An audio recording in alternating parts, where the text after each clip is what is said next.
Fire Patrolman, First Class, United States Navy, arriving.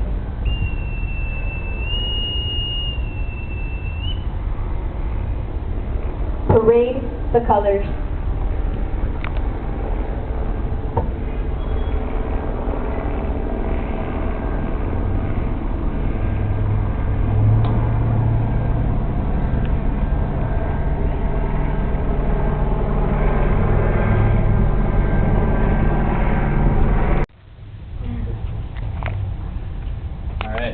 I don't know if I'm going to be able to top that prayer or not, because that was pretty awesome.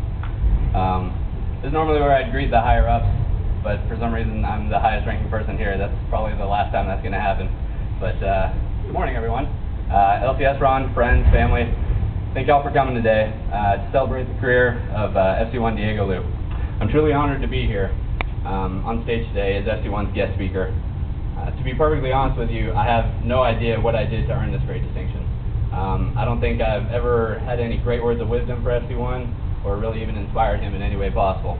But he's certainly inspired me and many others through his hard work and dedication.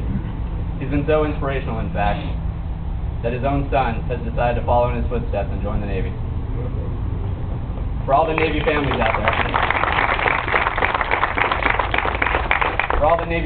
there, you understand what it means to have your father or husband on a ship, away on deployment, missing holidays, missing the birth of your children or their first steps or words, or even just working late at class runs during shore duty.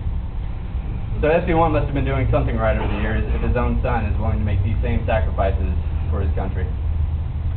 I hope by now you've all taken a few moments to peruse FC1's biography in your program. And I'm not here today just to cover everything that's in there. But I do want to point out a couple things that you might have just glanced over that really stood out to me. And they all revolve around sacrifice. I realize we all join the Navy knowing we're going to make some sacrifices.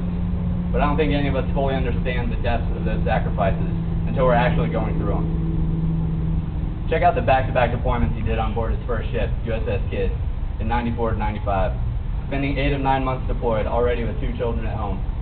And oh, by the way, missing the birth of his third child halfway through that first deployment. Talk about brutal. A lot of men would have called it quits after that, but FC1, he just kept right on trucking. How about in 2001 when he was selected to go to a pre-com? For those of you who haven't been to a pre-com, it's a rough experience. I actually selected one for my first tour after I got commissioned, but I didn't know any better. I was a silly infant who thought anything had to be better than the academy. Boy, was I in for a rude awakening. FC1, however, he knew full well what he was getting himself into, and he chose to go anyways. And not only did he go, but he excelled. I mean, just glance at the stuff he did while he was there, and it really blows you away. Pretty incredible that he achieved all that as a young first class, not like the grizzled veteran you have sitting in front of you today. And of course, you can't speak of sacrifice without speaking of LCS classroom. With the exception of maybe one officer who comes to mind, I have to believe FC1 Liu is the longest tenured sailor at the staff. He's been here so long, in fact, that I was able to finish up 2 months of my first sea tour, complete my entire second sea tour, and complete my entire tour here as well, all while FC1 has been paving the way for the LCS program. And I'm still leaving before he is. When I first got to the N7 department at LCS Classroom, it quickly became clear to me who the man was in this department. Who does this, I'd ask. FC1 Lift. What about this? FC1 Lift. No matter what it was, inevitably, FC1 Liu was somehow involved. Now, I ain't the smartest fellow in the world, but after a few months of asking who does this, and it always comes up as the same guy, even I realized that I should just go straight to that guy whenever I need something, much to the chagrin of our senior chief. Of course, this didn't last long after our senior put me back in line, but it's still good to know who to go to when you need something done right. Because let's be honest, our culture isn't about what you've done in the past, it's about what you're doing now. I mean, Janet Jackson, or Miss Jackson, if you're nasty, said it best. What have you done for me lately? Ooh, yeah. You like that? How many people can reference 2 Janet Jackson songs in a speech in the year 2010? Nor would they want to, but her words still ring true today as they did almost 25 years ago. Those words are as timeless as the rest of that 1986 album, when some of you weren't even born yet and I was struggling through first grade trying to tie my shoes. Let's take a look at what FC1 has done for his Navy lately. During his time here at the class run, He helped develop course curriculum for groundbreaking courses instructed that had never been taught before. He became the Navy's first ever qualified defense systems operator. He developed countless spreadsheets and databases out of nothing, completely from scratch, that we still use today to track sailors and their qualifications. BMC Zarilla said it best this morning when he said that no matter who you are at this command, you've gone to FC1 for help with something.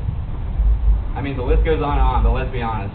Wouldn't you rather hear FC1 speaking right now than hearing me rambling on and on, making completely absurd references to 1980s pop stars? By the way, does anyone still have Jan Jackson stuck in their head? All right, good. We got one up there. Awesome. Some of you probably don't even know who I'm talking about. Google it. All right, throughout his entire career, FC1's been everything I feel a sailor should be. He's been dedicated to his country and his service, but above all, dedicated to his family. He understood that while the Navy is important, and he had to do everything he possibly could to make it great, his ultimate responsibility lied with taking care of his family. Because while the Navy can help take care of you while you're in, it's your family who will be there for you, always. FC1 has inspired countless sailors throughout his career, and the benefits from the hard work and dedication he's put in will undoubtedly be felt throughout the Navy for years to come. So FC1, on behalf of your friends, family, LCS Ron, the Navy, and a grateful nation, thank you for your service and for everything you stand for. The Navy is losing a great man, and we are surely worse off without you. Thank you. The Secretary of the Navy has awarded the Navy and Marine Corps Commendation Medal to Fire Controlman First Class Surface Warfare Diego A. Lu Singh, United States Navy, for meticulous service while serving as Training Department Leading Petty Officer and Combat Systems Training Team Member, the Total Combat Ship LCS Class Squadron from September 2006 to November 2010. Petty Officer Liu performed his duties in an exemplary and highly professional manner. He led the design and implementation of a qualification and refresher training tracking programs for 39 units, identification codes, producing 100% accountability of 352 LCS sailors. Additionally, his training in combat systems watch teams was key to USS Freedom's successful maiden deployment to the 4th Fleet area of operation. His superior performance of duties highlights the culmination of 20 years of honorable and dedicated service. Petty Officer Liu's noteworthy accomplishments, perseverance, and devotion to duty reflected credit upon himself and upheld the highest traditions of the United States Naval Service. Signed, M.P. Taylor, Captain, United States Navy.